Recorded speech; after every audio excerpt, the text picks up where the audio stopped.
Hey, this is Steve D9 Games. I want to throw something out. I've been listening to a couple different things out in the YouTube realm, and somebody was talking about action economy.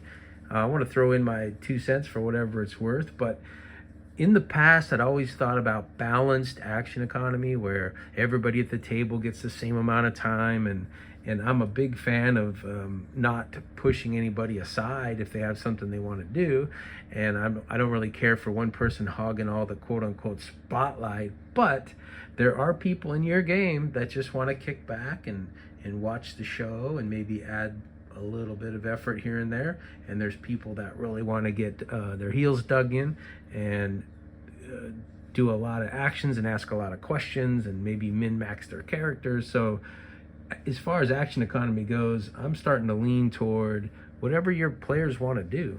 You might have somebody that just likes to watch and be involved and have snacks and yuck it up, and that's fine. You have somebody who's really gets into the details and wants to grind and crunch, and that's another thing, is you can encourage your players to pick a character that fits their play style. So I know you've heard in the past where you want your smartest, most detail-oriented person, and the guy who likes to prep to be your wizard because there's so much to remember. Now our game, it's kind of the opposite. Our mages are pretty simple and slick. They can what we call focus spell or cook, and then that doesn't take anything but a second just to announce, and then it goes around the table, and then they have more power next time.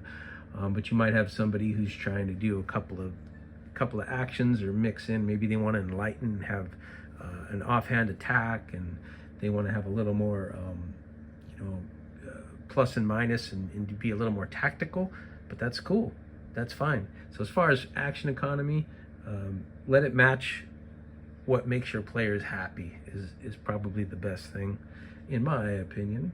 The other thing is, we're trying to create something here with our game anyway, but we recommend it for any TTRPG is keep what you're providing to the community pliable. So like, instead of giving them a rock and a chisel and trying to create what they're looking for, give them clay so they can form it and make it into what they're looking for. So we get some people that aren't too sure about our decision to keep the game that we're creating custom, because it pushes for tapping into somebody's creativity where they might want something more quantified.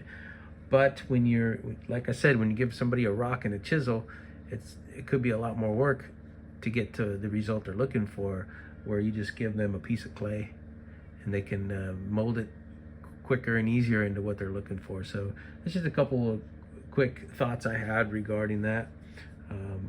And once again, I'm always trying to do the best I can to add value, and if anything I say helps, great.